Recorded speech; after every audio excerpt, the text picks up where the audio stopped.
Good morning, everyone. How are you feeling today? I am Realme Jane Tomale, and I will be your host for today's event. Welcome to this very purposeful event. We are excited to have you all on board with us today, despite your very busy schedules. We'd like to take a moment to appreciate this beautiful venue, which has provided the perfect setting for today's event. Our sincere thanks to the Aya Hotel and Residences team for their hospitality and efforts in making everything so welcoming. So without further ado, and to officially kick off our program, it is my honor to introduce again someone who has been instrumental in making today's event possible. To give the welcome remarks, let us give a warm of applause to our dearest branch head, Ms. Lisa J. Lomantas. Thank you, everyone, and welcome to our activity today. We are so thankful that the Almighty God blessed us with a good weather. Wala gyud ni ulan, no? So you will be acknowledged later, and we would like to welcome all of you to our very beautiful venue and beautiful people here gathered here together. Welcome, everyone. Thank you. Thank you so much, Ma'am Liza. We truly appreciate your words setting the tone for today's event. At this point, let me invite my colleague, Ms. Jorilio Padios, who will introduce us to the distinguished individuals who form our esteemed panel. Good morning, everyone. So my task is to introduce our panelists for our race activity. So before that, tagatamo a little background of what is RACE. RACE, or Run After Contribution Evaders, is a nationwide campaign by the Social Security System aimed at raising awareness among employers, particularly those who are delinquent, about their obligations under the Social Security law.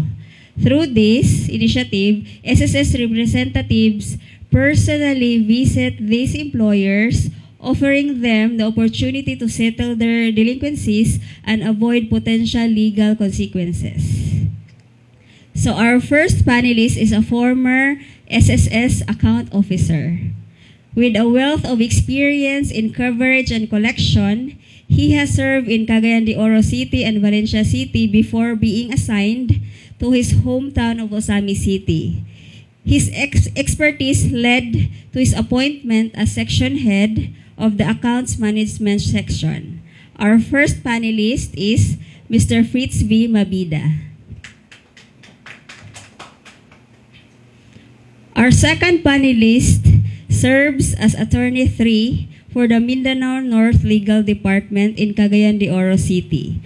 As an SSS lawyer, she is responsible for planning, developing, and organizing case strategies, particularly handling coverage and collection cases, such as non-reporting and non-registration of employees, non-production of employee records, and non-remittance of contributions. These cases, referred by branch account officers from the Mindanao North area, are managed under her legal expertise. Our second panelist is Attorney Kathleen Gonzalez Hapus.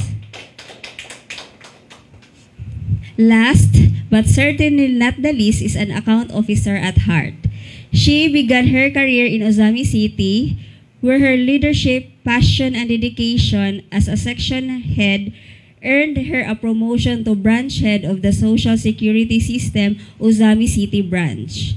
Despite her busy schedule, she continues to contribute to coverage and information drives whenever possible.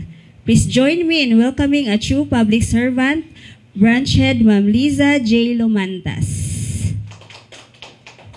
So I think our panelists are now ready to entertain your questions.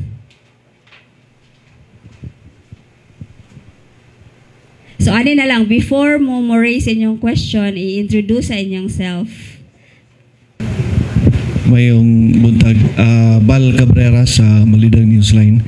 Ma'am, unsay mga specific actions sa SSS in collaboration, of course, sa LGU, SAMIS, and the same time sa PNP to take in force compliance no, sa SSS race campaign among local businesses?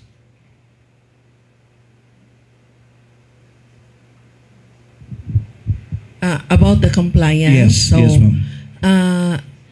Sa ato nang gibuhat ganina, we enforce compliance through visiting them first, reconciling the records. They are given a specific period para mo settle to pay in full or installment kung dili gyud maka-pay in full. So, because employers are also our partners. I-register putanan ang mga employees, dili lang katong naara sa frontline, katong naa sa likod, mga laborers, mag-aswat sa mga karton, no, kung tindahan. Pero despite the efforts sa accounts officer to visit them, for us, karon, gi-raise na nato, we will be forced to give the accounts to or refer to legal. So, naana sa legal, ako nang pa-istaryahon si Attorney Kat. Good morning. In the normal course of procedure, ang atong mga accounts officer maoy in charge mag-identify sa mga establishments na walay compliance sa SSS law. Either kanina establishment wala nagparehistro sa SSS, kanina establishment na ay mga employees na wala nila gihulugan or wala nila gi-report. So pag ma-identify na to, per policy na mo maghatag mi og billing letter sa ilaa or demand letter gikan pa sa branch. Hatagan dayon sila og 30 days to comply sa atong demand. Now, if dili na sila mo comply, i-refer dayon sa branch, respective branch dito sa legal department. Ang legal department ga-follow gyapon tag due process. Maghatag na sad mi og another 10 days after ma-receive nila ang final demand letter gikan sa legal. Kung wala na say compliance gikan sa legal department, ayha na dayon mi magpasaka og sumbong. So mo file na mi og criminal case. Again, this is a criminal case based sa Republic Act 11199 or the Social Security Act of 2018. So mo pasaka mi og criminal na kaso, mo file mi dato sa prosecutor's office. Dato na dayon i-leave na dayon na mo ang policy dato sa prosecutor kung mag-preliminary investigation ba sila or i-resolve na nila, then mo pasaka na dayon sa korte. Ma'am, follow up lang last. Sa atong gihimo karon na pilay na identify ninyong mga kuan kining non-compliant, and then do na by percentage o do na by matimbang ba nato ang kalainan before kaysa karon, daghan ba ang compliant, daghan ba ang non-compliant? Thank you. Hello, good morning. Actually kaning raise karon bali wala pa man tay kuan jud no kanang iyang what shall we say kanang iyang unsay result kay mamay pag-start, pero actually ang race nag-start na siya 2022, then 2023, 2024. So sa 2022 ang atong partner ato ang media gyapon namin mga karaan diri nga naka-appeal ato sa una, di ba? So once lang ta nag-raise atong 2022, that was August, and then 10 employers. So kato siya nga kuan, ang delinquency ato is naaman diri sa atong record 3,354,595.65. So kani nga amount collected ni siya. So meaning dako to siya, dakog impact ang raise, di ba? So and then pagka 2023 natay naka-raise ta ato kuan kanang tulo ka raises ang nahitabo ato with kuan ka employers, 32 employers. So with that na legal ato for ang legal installment 8, and then ay naka-partial na po naka full payment. So ang total delinquency ato is 2.5 million. So with that na collect po to siya because of that sa raise. And then recently kaning 2024 nga raise nato natay 62 employers. Tingala ta nga nung dako na, di ba? Kay nag-monthly naman atong raise. Nationwide ni siya, monthly atong raise. So ang area sa Osamis branch is Don Vic to Panaon. So gambak-ambak mi ana, maabot mi Clarin, ana Tudela, Sinakaban, Panaon, Osamis, ana. So ma-identify nimo dito kung kinsa tong mga angay i-raise nga kuan. So ang delinquency po nato as of September is 5.2 million. So ang na-collect pa ato is 1.4 million. Kay nay uban nga for reconciliation, nay naglegal, nay nag-full payment, napoy mga na-terminate nga mga employers, especially katong mga namatay na ang employer ana bitaw. So uban nag-close na, na-bankrupt. So nag-terminate na. So all in all, ang employers nga na-raise jud is 62 ERs for 3 years. So dako siya og collection, dako siya og impact sa kon. And then dako po siya og natabang sa mga employees. Syempre, 'di ba? So ang mga employees na remitan na sila, na report na ang uban nga wala na kuan, so na comply na ang mga employers. So mo to siya, especially sa Osamis. Sa Osamis gamay ra kayo mi na kuan sa legal kay mo comply man gud dayon ang mga taga Osamis. Di ba? Makasulti man si Attorney Kat ana. So, I think that's all about sa race na. Thank you. Okay. Although nalakbitan na og mention ni Ma'am Liza earlier, pero mapaklaro lang nato especially sa mga kaning gitawag nato contribution evaders nga before mo commence ang legal action or before nato mahimon og legal action kaning mga employers, unsay pwede nilang himuon to comply, and then hagit posible or when posible nga mahimuan na gid sila og illegal action. So every establishment, ma'am, na sila ay naka-assign nga accounts officer. So ang accounts officer, they will be the one to visit the employer, assess them kung naa ba sila delinquency first or naka-register na ba sila sa SSS. Kung wala pa naka-register sa SSS, mo nang tagaan og payment forms, tagaan og SSS number og employer ID number. Now, kung na-register na sila, there are some employers nga dili gyud mo bayad or gap payments lang, meaning naglaktaw-laktaw og bayad, or ang delinquency nila is only the penalties. So, despite reconciliation from the accounts officer, despite the statement of account, and despite the billing letter nga na-serve, so wala gihapoy action, so they will forward the folder to legal. And this race activity, dako kay ni gikatabang. Kay kung daghan ang moadto sa establishment, mo comply na sila nga inana di ay kanang kapursigido ang SSS nga ma-register ang mga tao.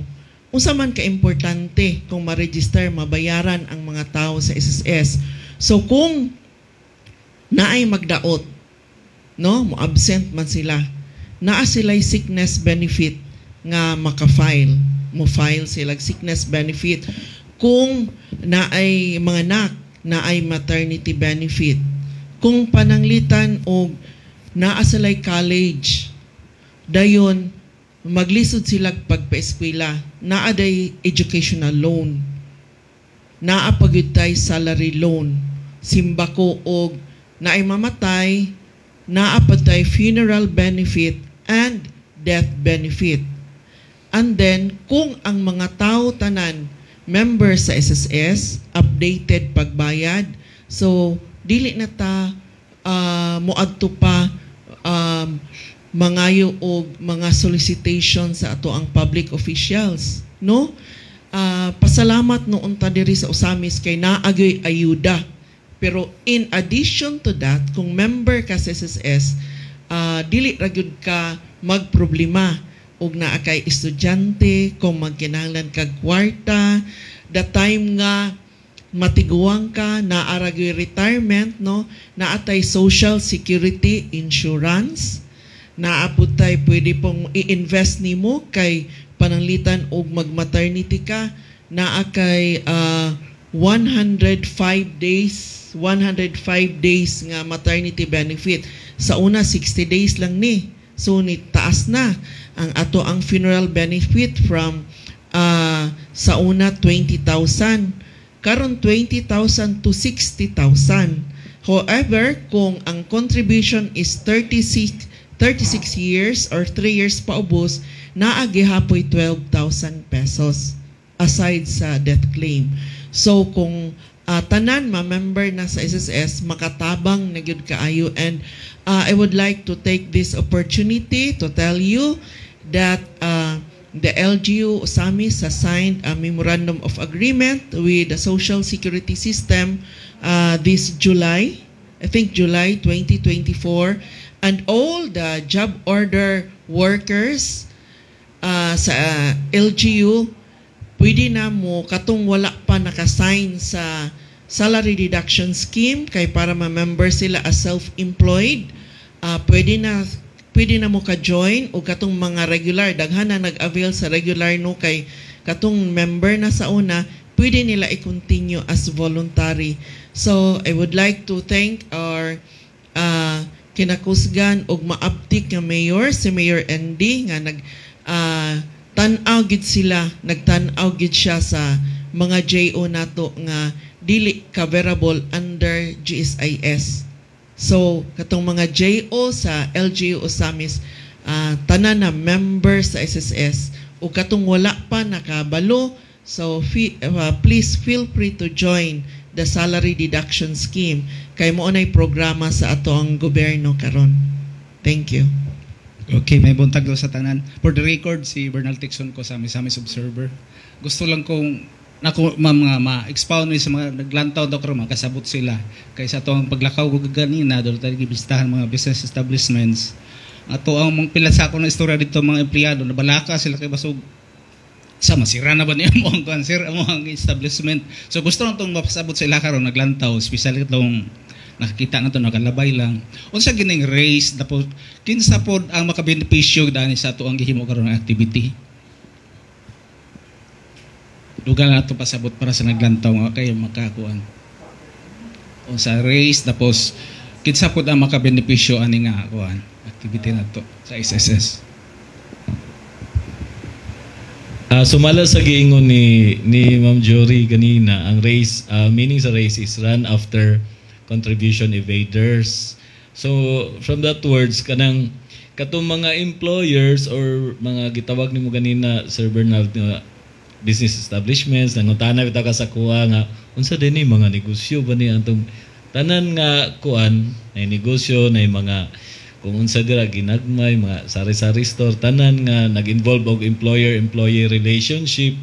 So mao na siya atong ginaadto, especially katong mga dili lang delinquent employers no, apil na to mga non-kuan registration, nabita tayo na adtuan nga wala nagpa-register ilang kuan also. Then non-remittance, wala sila nag-remit or nag-remit manggali, kulang ilang na-remit. And then katong mga wala nila gi-report nga mga employees, so apil to siya sa atong gi-raise. So ang maka-benefit yun ani, ang employer o ang employee gihapon.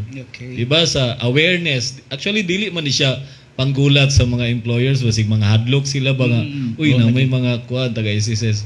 Awareness lang ni siya sa atong mga employers, mga visitation ana para pagpasabot sa ilaha nga para naatay Republic Act nga gi-follow ani na siya law nga dapat i-report, i-remit nito atong negosyo, atong mga empleyado, then sakto pod sa atong pagbayad kay para katong giingon ni Ma'am Lisa, masumpay na din to atong maka-claim na tag benefits, maka-loan ta, dili matingala man ta nganong di ta ka-claim kay delinquent di atong employer ana ba.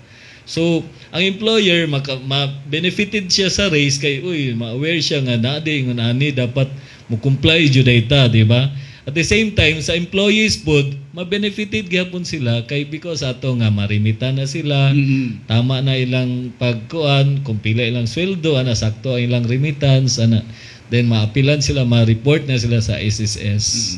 Yung nato, then makakita po ang uban, di ba, nga active ang SSS about then maistorya po nila sila mga kauban ditong, oy, dapat na jud data, aware jud ta about sa SSS, sa balaod. So, siya. Subot pasabot katong mga empleyado nga to nabisitan ka na dili sila ngay mabalaka nga basig mga dili jud angay mabalaka.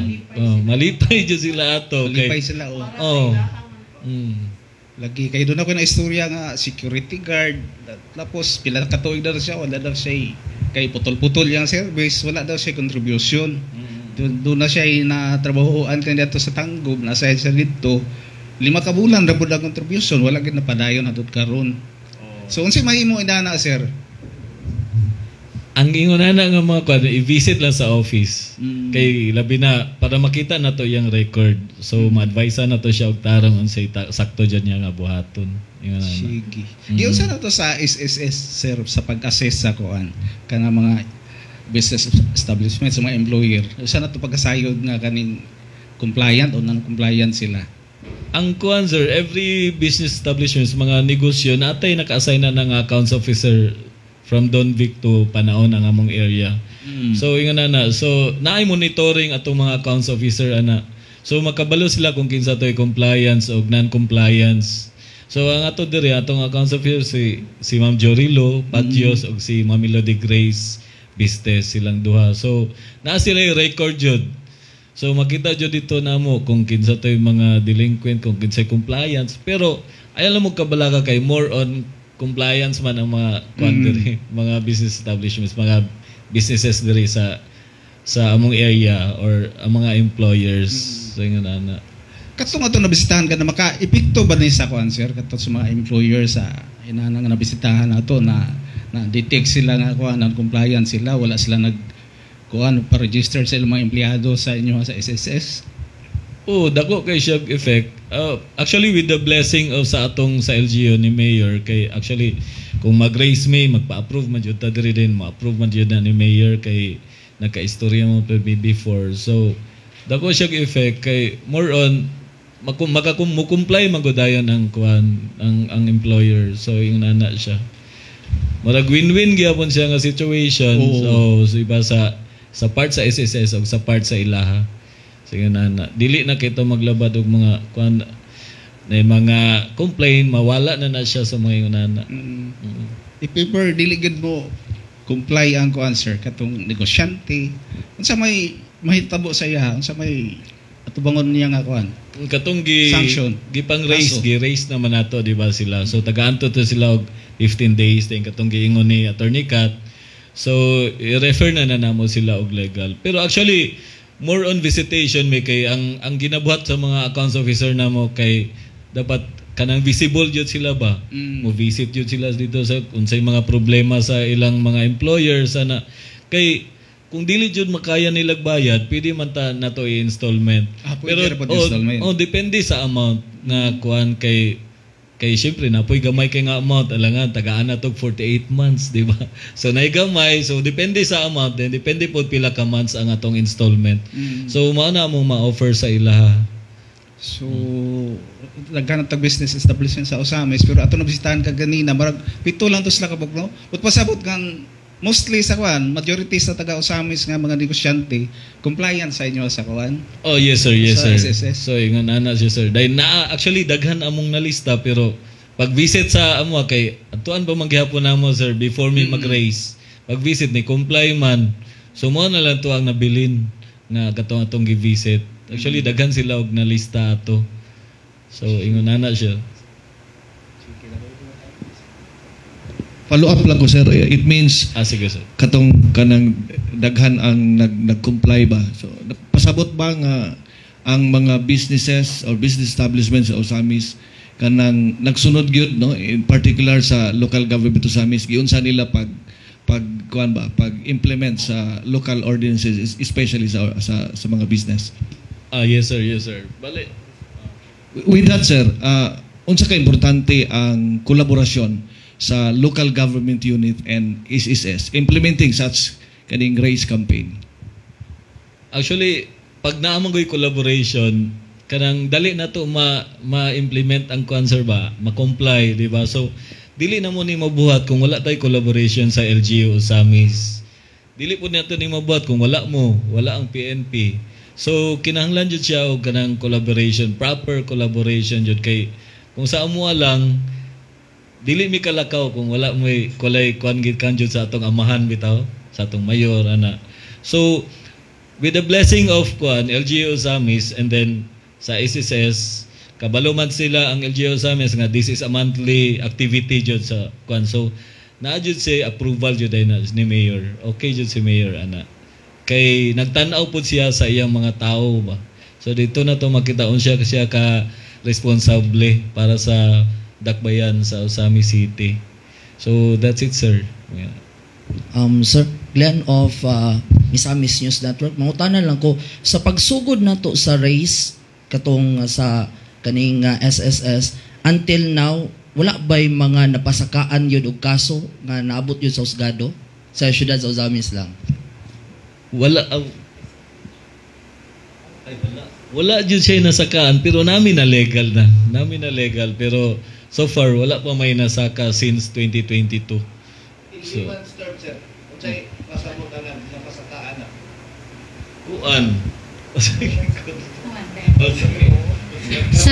so far sa legal department, ang pasabot ni Sir Fitz na napasakaan is na-filean na gyud sa prosecutor's office. So ang ilaa na-refer sa legal kay way compliance pero paghatag na mo final demand letter, pag-prepare na mo sa complaint kay diri man ang atong pag-file sa complaint sa prosecutor's office, na-settle ra either full payment, nag-register or installment. However, wala gyud naka-proceed na gi-file na gyud ang complaint before the prosecutor's office. Hopefully wala after this race.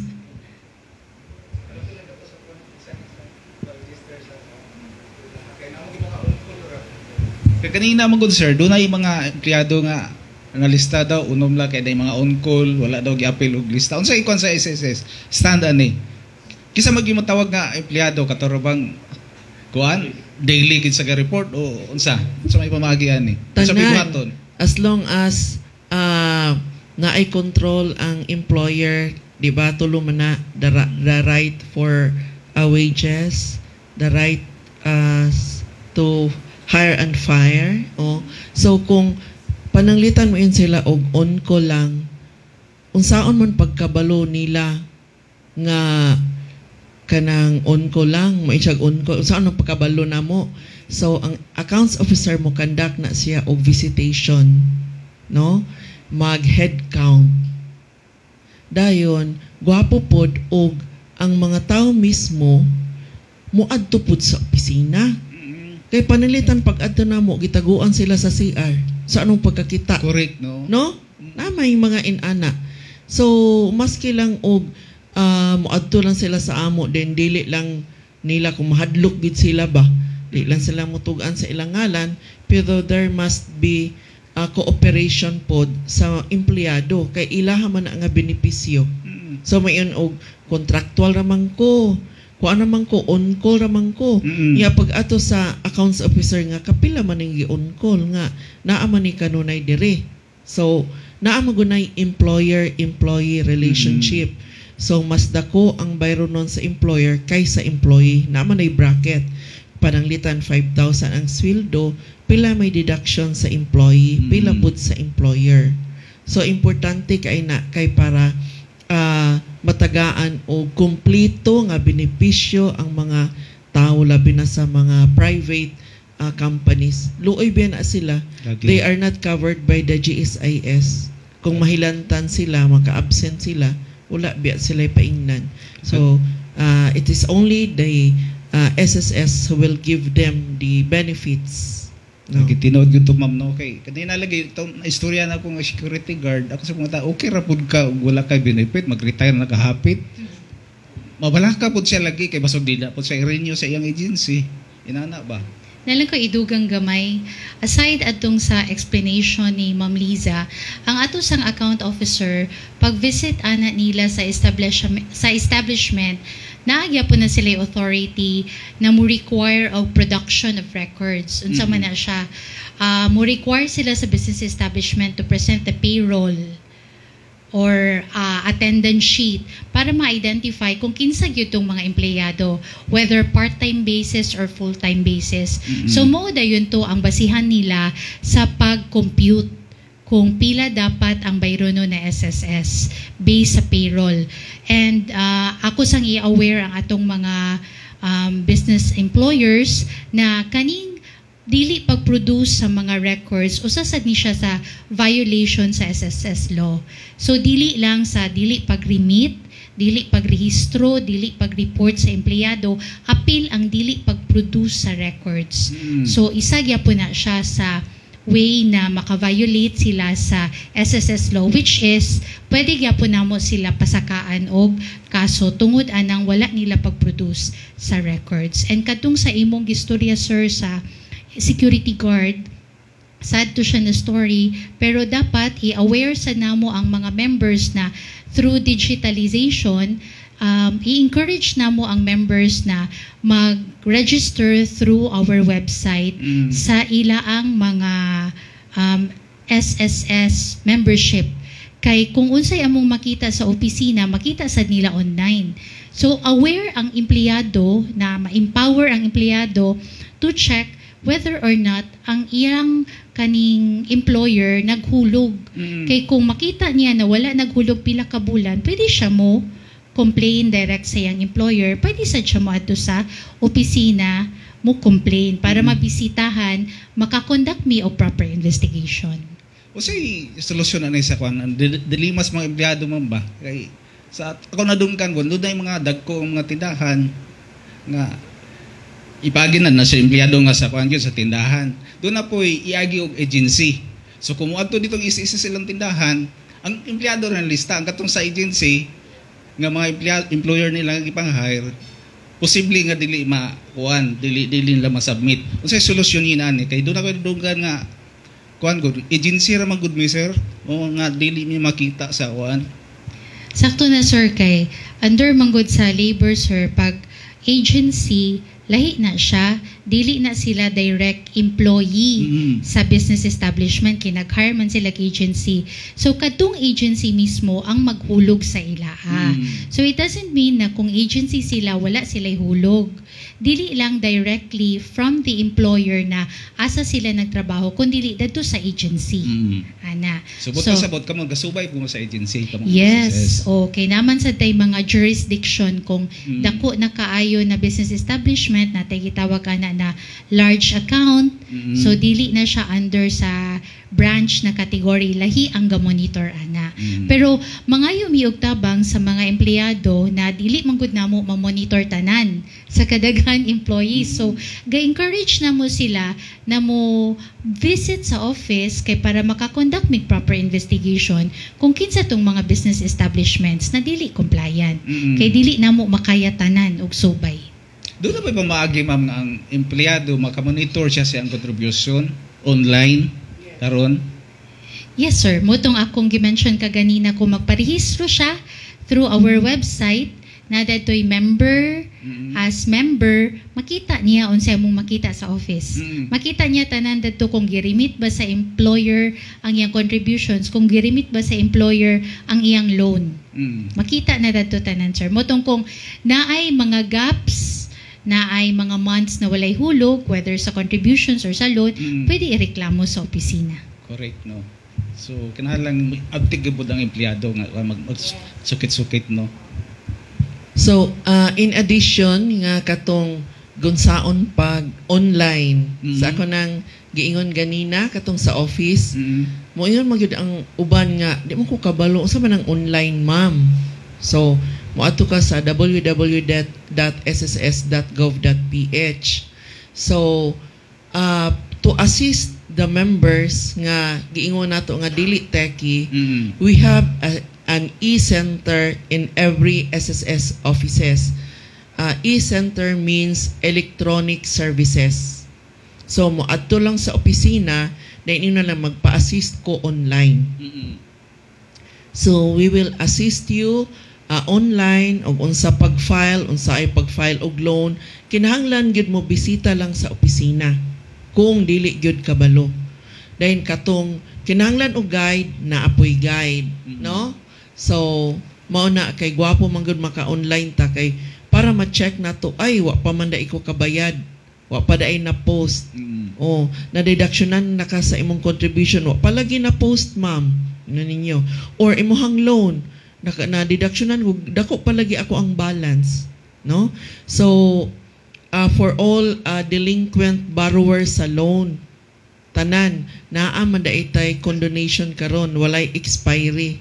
So, katong delinquente pagbayad sa salary loan, apay balance. So, you can file your condonation online. So, kung dili makabalo pag-file online, so muadto gyud ta sa opisina, no? Muadto ta sa e-center so that we can assist you online. Thank you.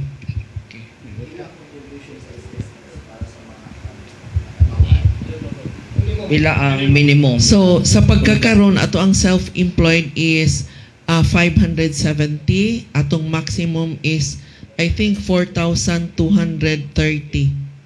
Okay. Natay bracket, ana.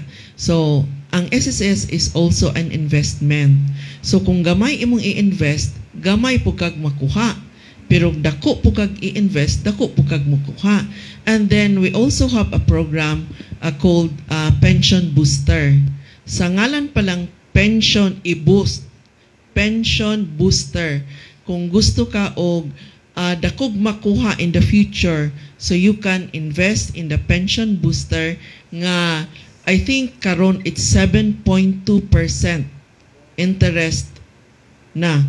So sa online naatay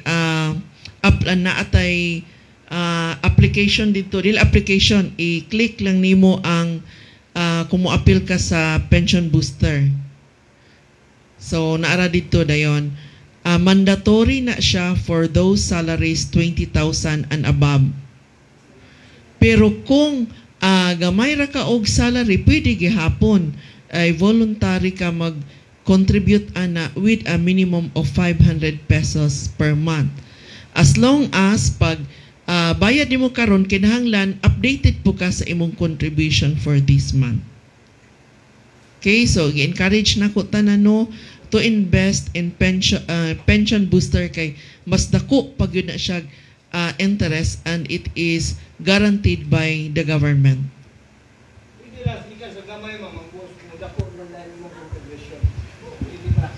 Ang sa pension booster nato, it's minimum lang og 500 regardless of naa ka sa gamay nga contribution. Last na ma'am, nagpagaling ba inyong ma'am yung educational loan? So, nagpadayon pa atong educational loan, no? Pila ganito? 20,000 per semester, 40,000 a year, as long as naamoy at least 36 monthly contribution, updated contribution, and not delinquent sa mga loan. Daghan kaayo, no, sa ato ang mga universities diri sa Osamis. Dali pud kaayo ang ato ang educational loan kay ang approval is diri sa branch, and then atong courier paspas.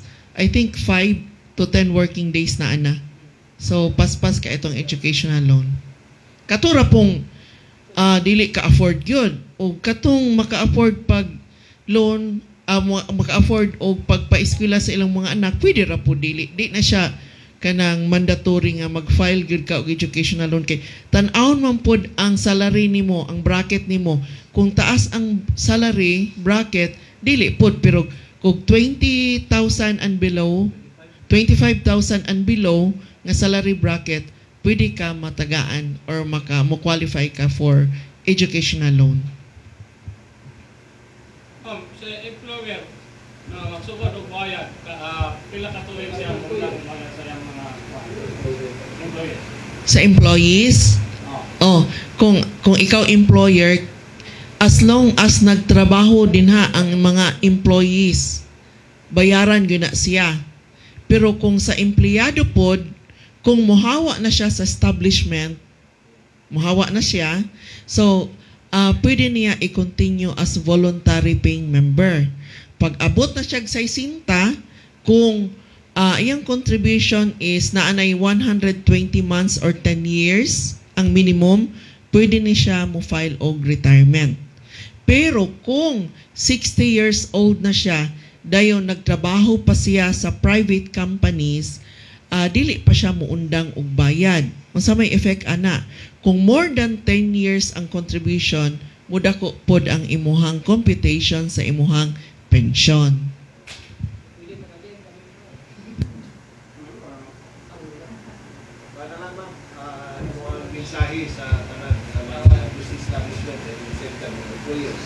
So sa mga business establishment kay sa mga bag-o nga business establishment, moadto lang sa opisina na atay form para maingnan ka unsay mga obligation sa employer.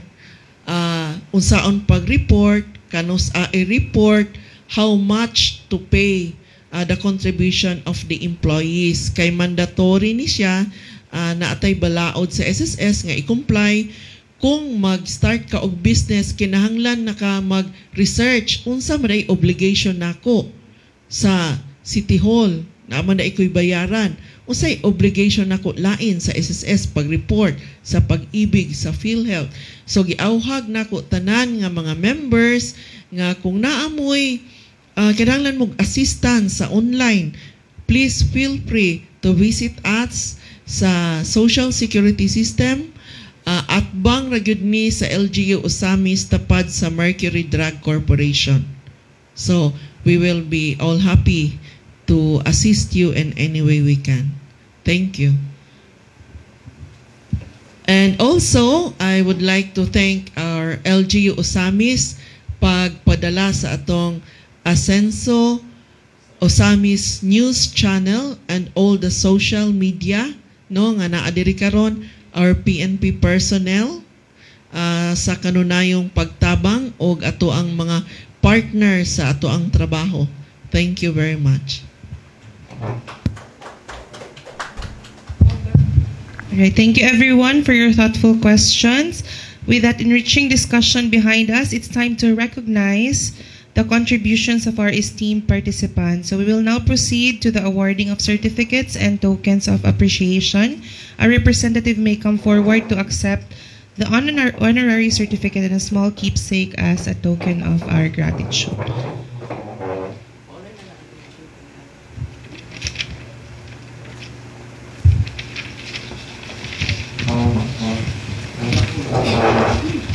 So calling a representative from the Philippine National Police to come forward to receive your certificate and token of appreciation.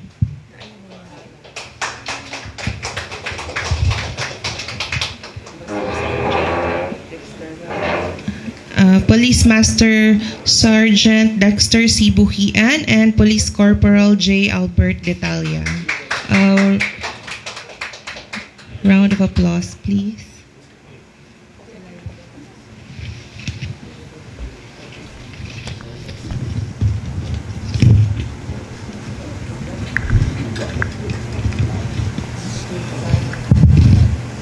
The certificate of recognition is presented to the Police Lieutenant Colonel Harvey S. Abellanosa, Chief of Police of Ozamis City, in grateful recognition and sincere appreciation for the invaluable support and contribution lending to the success of the race campaign on October 22, 2024 at Ozamis City, Misamis Occidental. Thank you. And also, in addition, from the Felusa Corporation,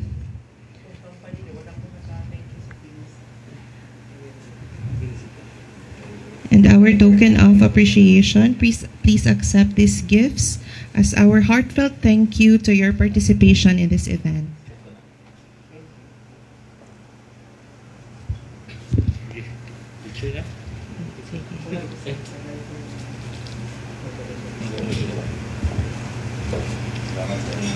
Thank you so much. Thank you so much, sir. Calling the representative from the Asenso Ozamis News Channel.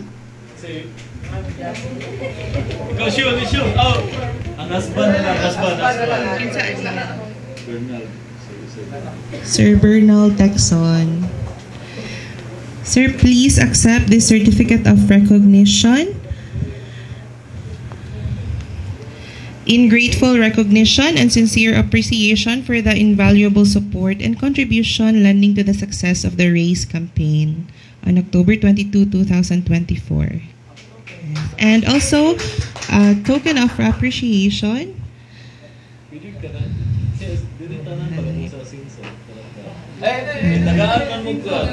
Calling all the Asenso Ozamis News Channel members for your token from the Filusa Corporation. Thank you so much, Filusa, for always supporting our programs.